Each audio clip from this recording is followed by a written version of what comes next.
தமிழ் ஆனந்த யோகம் குடும்ப உறுப்பினர்கள் அனைவருக்கும் வணக்கம். என்ன சொன்னாரு? என்ன கடை விரித்தோம் கொள்வார் இல்லை அப்படின்னு சொன்னாரு. அவர் என்ன கடையை விரிச்சாரு? ஒரு முக்காடை போட்டு குஞ்சிருந்த மனுஷன் என்னத்தாங்க வித்திருப்பான். பசியை எப்படி எழுப்புவது? என்ன பசிதான் காரணம் செத்து போறதுக்கு. அதனால பசித்திரு, தனித்திரு, விழித்திருன்னு சொன்னாரு. நீங்க கண்ணால பாத்தீங்கன்னா தான் ஒரு கண்ணு தெரியறவனுக்கு தான் கடையே திறப்பாங்க. கண்ணு தெரியாதவனுக்கு யாரு கடை திறப்பா? கண்ணு தெரிஞ்சாதான் அந்த பொருள் என்னத்துக்கு பயன்படுங்கிறதே தெரியும். அவர் அந்த மாதிரி பசிதான் எல்லாவற்றிற்கும் ஆதாரம் என்று, பசியை எப்படி எழுப்புவது என்று தன்னை பார்த்து எல்லோரும் கற்றுக்கொள்ள வேண்டும் என்று பயிற்சி செய்தார். அப்படி பயிற்சி செஞ்சு உடம்பு கொஞ்சம் கொஞ்சமா உடம்புல இருந்து வெப்பத்தை எழுப்பி நீரை கடத்தி காற்றை கடத்தி தன்னுடைய உடலை ஒளியை நோக்கி நகர்த்தினார். நம்மளே வெளிச்சமாயிட்டா என்ன தெரியும்? எல்லாமே உங்களுக்கு தெரியுமில்ல. வெளிச்சமா மாட்டோம்னா எந்த உலகத்துக்கு வேணாலும் போகலாம். சூரிய கொலையெல்லாம் கடந்து போகலாம், நிலவை எல்லாம் கடந்தலாம். அனாதியான இருள சிக்கிட்டு இருந்தா கூட நம்மள தெரியும்.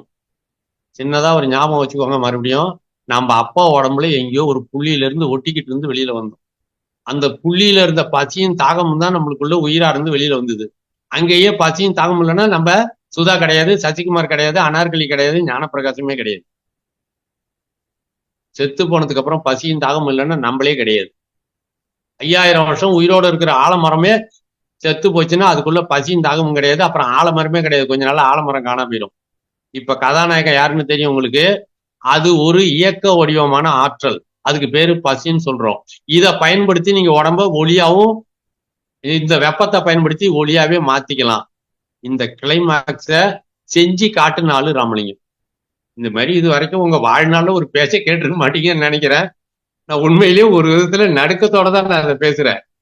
ஏன்னா ராமலிங்கத்தோட ஃபாலோவர்ஸுக்கு எவ்வளவு பெரிய அதிர்வதி ஏற்படுத்தும் அப்படிங்கிறது தெரியும். நான் ஒன்னும் செய்ய சொல்ல. ஒரு வண்டி ஓட்டுறவனை பார்த்து காப்பி அடிக்கிற மாதிரி நான் ஆனா போடுறத பார்த்து அப்படியே காப்பி அடிச்சு நீங்க ஆனா போடுறது மாதிரி ஜஸ்ட் ஒரு காப்பி அடிங்க ராமலிங்கத்தை. That's all. போட்டோவும் இருக்கும் பாருங்க. இடது கால் கீழே இருக்கு, இடது கால் இது கீழே இருக்கு, வலது கால் இத மேல வச்சுக்கிட்டேன். தெரியுதுங்களா? நல்லா பாருங்க. வலது கைய மேல வச்சுக்கிட்டேன். இதோ வலது கைய மேல வச்சுக்கிட்டேன். இப்போ இது என் உடம்புல ஒட்டல. உங்களுக்கு பார்க்கும்போது என் உடம்புல ஒட்டிக்கிட்ட மாதிரி தெரியும். பாருங்க, இந்த கையை உடம்புல ஒட்டக்கூடாது, தனியா இருக்கணும். இந்த கை இப்படி வச்சுக்கிட்டீங்கன்னா ஒரு எடை மாதிரி மாறும். உங்க கை தான் இப்படி வச்சுக்கிட்டீங்கன்னா எடை மாதிரி மாறும். இந்த கைக்குள்ள ஒரு சின்ன பூ இருக்கு. இந்த கை மூடின கைக்குள்ள ஒரு சின்ன பூ இருக்கு, ஒரு சின்னோண்டு வெளிச்ச புள்ளி இருக்கு. இதை அமுக்கிட்டீங்கன்னா அழிஞ்சு போயிடும். அப்ப இதை பாதுகாக்கணும். இதுக்குள்ள ஒரு சின்ன விளக்கு இருக்கு. இப்போ நீங்க கொஞ்ச நேரம் இப்படி மூடிட்டு உட்காந்துட்டீங்கன்னா ஒரு முக்காடு போட்டுப்பீங்க இல்லையா? அப்போ இந்த மாதிரி மூடிட்டு இருக்கும்போது இந்த கையில இருந்து வர்ற வெப்பம் இந்த வலது கையை கடந்து உள்ள போகும். இந்த வலது கையை, ஏன்னா நம்ம உடம்பு வெப்பத்தை உருவாக்கிக்கிட்டே இருக்கு. இந்த வெப்பம் அழிஞ்சு போனா செத்து போயிடுவோம். இந்த வெப்பத்தை உருவாக்குறதுக்காக தான் நம்ம உணவு எடுத்துக்கிறோம், உழைக்கிறோம். அந்த வெப்பத்தினுடைய பின்விளைவாதான் காது கேட்குது, கண்ணு பாக்குது, எல்லா உள்ளுறுப்புகளும் இயங்குது. இதுக்கு வெப்பங்கிற ஆற்றல் தேவைப்படுது. அந்த வெப்பத்தை இப்ப நம்ம பாதுகாக்க ஆரம்பிச்சிட்டோம். குளிர்ச்சுன்னா கையை கட்டிக்கிட்டா என்ன நடக்குது? வெப்பத்தை பாதுகாக்கிறோம். அந்த மாதிரி பாதுகாக்க ஆரம்பிச்சிட்டோம்னா நம்ம உடம்பு வெப்பத்தை உருவாக்குறத நிறுத்திடும். அப்ப நிறைய முதல்ல சம்பாதிக்கிற வேலை குறைஞ்சிரும். அடுத்தது இருக்கிறது பத்திரமா பாதுகாத்து செலவு பண்ண ஆரம்பிச்சிருவோம். தேவையில்லாத பொருட்களை எல்லாம் நீக்குவோம். எதெல்லாம் வீண் செலவு வருதோ அதையெல்லாம் எடுப்போம். அப்ப மிக மிக குறைச்சலான முதல்ல உற்பத்திங்கிற பேர்ல நம்ம சம்பாதிக்கிற தேவையில்லாம அழியிறோம். பாத்தீங்கன்னா ஆயுள் எதுல அழியுது? ஆழ்நாள் பூரா சம்பாதிக்கிறதுலதான் அழியுது. நம்ம சம்பாதிச்சு வச்சிருந்தோம்னா அப்புறம் ஏன் அழிய போகுது? சம்பாதிச்சு வச்சது செலவு மட்டுமே பண்ணாக்கா அவ்வளவு இருக்கு வாழ்நாள் பூரா. இப்ப இதை புரிஞ்சுக்கிட்டீங்களா? கை எப்படி வைக்கணும்னு புரியுதுங்க. இந்த மாதிரி முக்காடு போட்டுக்கணும். இதை பிடிச்சிக்கிறேன், அப்புறம் தான் அதை சொல்லணும், தலைப்புக்கு போகணும். இந்த மாதிரி கைய இப்படி மூடிக்கணும். வயிற்றுக்கு நேரம் எதிரில உடம்புல ஒட்டாம வச்சுக்கணும். இப்படி லேசா உடம்ப நிமித்து வச்சுக்கணும். சரியா? இப்படி உடம்ப அப்படி லேசா, சரியா தெரியுதான்னு நினைக்கிறேன். அப்படி நல்லா உடம்ப நேரம் நெஞ்ச நிமித்தி வச்சுக்கிட்டு உட்காந்துக்கிட்டீங்கன்னா போதும். செஞ்சு பாத்தீங்கன்னா கொஞ்சம் கொஞ்சமா உங்க உடம்பு நிமிர்றத நீங்களே பார்க்க முடியும். உங்க உடம்புல முதுகெலும்பு நேரா வரும். முதுகெலும்புக்குள்ள அந்த நியூரான் சொல்றோம் இல்லையா, அந்த நுண் இழைகள் அதெல்லாம் மிகச்சரியா ஓடும். எனக்கு எல்லாரும் என்ன மாதிரி இந்த பயிற்சியில போனோம்னா நிறைய பேருக்கு மாறுதல் வந்தா ஏதாவது அவங்கவுங்க புரிஞ்சு அதை சொன்னா, இப்போ ஒரு வயிற்று வலி வருது எனக்கு, நான் ஒரு மருந்து சாப்பிட்றேன் நல்லா போயிடுது.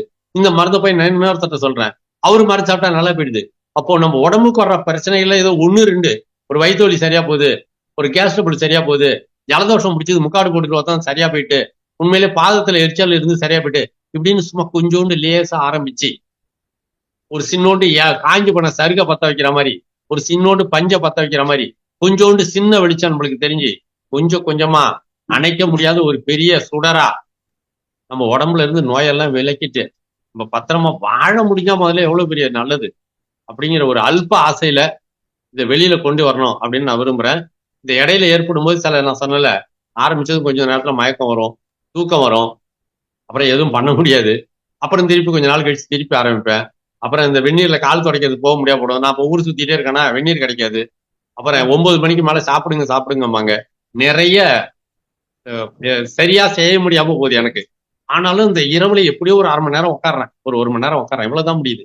அந்த ஆளு 52 வருஷம் உட்கார்ந்து இருந்தாரு, கையை முடிக்கிட்டே. போஸே அப்படிதான் இருக்கும். ராமலிங்கத்தை பாத்தீங்கன்னா முதல்ல உட்காந்து கொடுத்துருப்பாரு, அப்புறம் கடைசியில நின்றுட்டு கொடுத்துருப்பாரு. நம்ம அவ்வளவு நாளைக்கு இருக்க வேணாம், கொஞ்சம் கொஞ்சம் முயற்சி பண்ணோம்னா இதுல ஏதாவது நமக்கு ஒரு பெரிய ஒரு சின்ன மாற்றம் தெரிஞ்சா கூட நம்மள ஒருத்தருக்கு ஒருத்தர் ஷேர் பண்ணிக்கிட்டு, ஆமா ஆமா பரவாயில்ல, எனக்கு காது கொஞ்சம் கேக்குது, முன்னைக்கு இப்ப கண் பார்வை பரவாயில்ல, நான் இருட்டுல உட்காந்தேன், முதலைக்கு இருந்ததுக்கு இப்ப கண் தெளிவா தெரியுது, சளி குறைஞ்சிருக்கு, கேஸ் ட்ரபிள் குறைஞ்சிருக்கு, இப்படின்னு ஏதாவது மாற்றங்களை நம்ம ஒருத்தருக்கு ஒருத்தர் கொஞ்சம் வெளியில வெளிப்படுத்தினோம்னா இது இன்னும் கொஞ்சம் முன்னோக்கி நகர்ந்தா ராமலிங்கம் பொய் சொன்னாரே நெசமா சொன்னாரன்னு நம்ம எல்லாரும் ஒரு சோதிச்சு பார்க்கலாம். சரியா? கிட்டத்தட்ட ராமலிங்கத்தை காப்பி அடிக்கிறது தான் இது வேலை. அப்புறம் ஆனா இந்த செயல்கள் இருக்கு பாத்தீங்களா, எண்ணம் எண்ணம் ஒரு காலத்திலயும் வாழ்க்கை ஆகாது. எண்ணம் செயலுக்கு செயல்கள் எண்ணத்தின் போக்கை மாற்றிவிடும். நீங்க உதாரணமா ஒரு தோட்டம் வைக்கிறீங்க, தோட்டம் வைக்கும் போது ரொம்ப கஷ்டமா இருக்கும் ஆரம்பத்துல. ஏன்னா தோட்டத்தை வடிவமைக்கணும், தண்ணி வேணும், செடி வைக்கணும். இடையில என்ன செய்யும், ரொம்ப கஷ்டமானதும் விட்டுருவோம். இது வேலைக்கு ஆகாதுப்பா, இதெல்லாம் ஆகுற வேலையா அப்படின்னு விட்டுருவோம். இதே மாதிரி கார் வாங்கணும்னு நினைப்போம், பணம் எல்லாம் ரெடி பண்ணுவோம், கொஞ்சம் கொஞ்சமா அங்கேயும் இங்கேயும் கரைஞ்சிரும். அப்புறம் என்ன செய்யும், இந்த வேலை இடையில காசு கரைஞ்சு போச்சா, குறுக்க நடக்க வந்த வேலை இருக்குல்ல, அது கார் வாங்குற ஆசையே விட்டுரும், உரம் கட்டிடும். ஆனா இதையெல்லாம் தாண்டி பொறுமையா இருந்து காரை வாங்கிட்டா அனுபவிக்கிற சோகம் இருக்கு பாருங்க. ரொம்ப சிரமப்பட்டு வாங்கிட்டோம்னு வச்சுக்கோங்க, ஒரு தூசி கூட விடாம பார்த்துப்போம். ஏன்னா அவ்வளவு கஷ்டப்பட்டு வாங்கியிருக்கோம், புதுசாவே வச்சிருப்போம். ஒரு சின்ன கீரை விழுதுல உயிர் போற மாதிரி இருக்கும். அது மாதிரியே ஒரு செடி பூத்து காய்ச்சிட்டுன்னு வச்சுக்கீங்க, உங்களுக்கு வர்ற உற்சாகத்தோட அளவு உங்களால கற்பனை பண்ணி பார்க்க முடியாது. ஏன்னா அவ்வளவு கஷ்டப்பட்டு ஒரு தடவை ஆடு கடிச்சு அதை சுத்திரும் வேலி வச்சு காப்பாத்தி அதுல பூ பூத்து வாசனை வந்துட்டு அதுல காய் காய்ச்சி பழுத்து பழம் ஆயிட்டு அந்த உற்சாகத்தை உங்களால கற்பனை பண்ணி பார்க்க முடியாது. குழந்தை பிறந்ததெல்லாம் வேற பெரிய சந்தோஷம் வந்துடும். அதுல ஒரு செடி பூத்துதுன்னா அதை விட 1000 மடங்கு சந்தோஷம் வரும். உங்க உடம்புல இருக்கிற நோய்கள் கொஞ்சம் கொஞ்சமா வெளியில போறதை நீங்க அனுபவிச்சீங்கன்னா இந்த எண்ணம் என்ன செய்யும், நம்ம வாழ்க்கையோட திசையே மாத்திரும். எல்லாமே உங்களுக்கு புரிய ஆரம்பிச்சிடும் கொஞ்ச நாள்ல. அடுத்தடுத்த பதிவுகள்ல நம்ம சந்திக்கலாம். நம்ம விரும்புகிற வாழ்க்கையினுடைய இன்பங்களை எல்லாம் அனுபவிக்கிறதுக்கு நம்ம உடம்போடையும் உயிரோடையும் இருக்கிறது ரொம்ப முக்கியம். அந்த உயிரை தாக்கு பிடிக்கும் திறனோட வளர்க்கறதுக்கு பசியை எழுப்போம். அதுக்கப்புறம் ராமலிங்கம் மாரி ஒளியா மாறுறோம், இருளா மாறுறோம், என்னவா மாறுறோம். முதல்ல நம்ம கொஞ்ச நாளைக்கு தாக்கு பிடிக்கிற இடத்துக்கு போவோம், இதுக்கப்புறம் நம்ம விரிவடைவோம். சரியா? அனைவருக்கும் நன்றி, வணக்கம்.